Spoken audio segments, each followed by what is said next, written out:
ഇന്ന് വീട്ടിൽ നിന്ന് ഒരുങ്ങി കെട്ടി ഇറങ്ങുന്നത് ടൗണിലോട്ടാണ് കേട്ടോ. കുറച്ച് സാധനങ്ങളൊക്കെ മേടിക്കാൻ, എൻ്റെ വീട്ടിലോട്ടുള്ള സാധനങ്ങളും അതുപോലെ വേറെ കുറച്ച് ഐറ്റംസൊക്കെ മേടിക്കാനുണ്ടായിരുന്നു.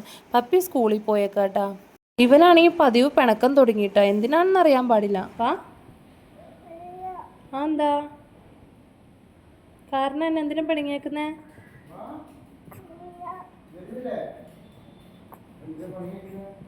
അറിയില്ല.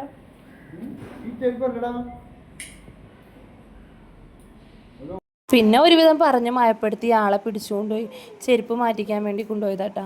എന്നിട്ട് മാക്കടെ പിണക്കം വിടുന്നില്ല. കാരണം എന്നാന്നിട്ട് ആൾ പറയണമില്ല കേട്ടാ. അവൻ ഒറ്റക്കാലെ തന്നെ നിൽക്കുകയാണ്. എന്തിനാണെന്നുള്ളത് മനസ്സിലായിട്ടില്ല ഇതുവരെ. അങ്ങനെ പിന്നെ ആളെയും കൊണ്ട് ചെരുപ്പൊക്കെ മാറ്റിച്ച് ഞങ്ങൾ വീട്ടിൽ നിന്ന് ഇറങ്ങി. നേരെ ബാങ്കിലോട്ടാണ് കേട്ടോ പോയത്.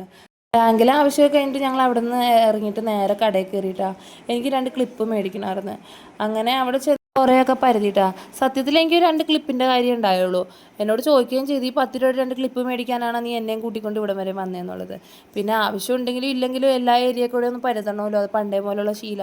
അങ്ങനെ അതിലൊക്കെ ഒന്ന് കണ്ണൊക്കെ ഓടിച്ചു നോക്കി, വേണ്ടതൊന്നും ഉണ്ടായില്ല. അങ്ങനെ ആ ക്ലിപ്പ് മാത്രം എടുത്തുകൊണ്ട് ഞാൻ അവിടെ നിന്ന് ഇറങ്ങി. അപ്പോഴത്തേക്കും അടുത്ത ആൾ വഴിക്ക് തന്നെ പിടിയിട്ടിട്ടാ വണ്ടി കണ്ടോടുകൂടി. ആ കുഞ്ഞു വണ്ടിയൊക്കെ ഞങ്ങൾ ഒരുപാട് പിടിപ്പിക്കാൻ നോക്കി. കുഞ്ഞു കാറുണ്ട്, കുഞ്ഞു പൊക്ലീൻ ഉണ്ടടാ, ജീപ്പ് ഉണ്ടടാ എന്നൊക്കെ പറഞ്ഞുകൊണ്ട് അവൻ ഒരു വിധത്തിൽ കൺവിൻസ് ആവുന്നില്ല. അവൻ വലിയ വണ്ടിയുമ്പോൾ തന്നെയാണ് പിടിച്ചുകൊണ്ടിരിക്കുന്നത്. വലിയ വണ്ടിക്ക് വലിയ പൈസ കൊടുക്കണമല്ലോ. ഞങ്ങൾ കുറേ കുഞ്ഞു കാറുകളൊക്കെ കാണിച്ചു കൊടുത്ത് നോക്കി, ചെറിയ വണ്ടികളൊക്കെ ചൂണ്ടിക്കാട്ടി നോക്കി. 40, 30, 50 രൂപയ്ക്കുള്ളത്. ആൾ എന്ത് ചെയ്ത് ശരിയാവുന്നില്ല കേട്ടോ. ഒറ്റക്കാലെ തന്നെ നിൽക്കുക. പിന്നെ കുറേയൊക്കെ നിന്ന് മതിയായപ്പോൾ ഞാൻ എന്നാൽ വണ്ടിയിലോട്ട് പോയിരിക്കാന്ന് പറഞ്ഞ് പോയി.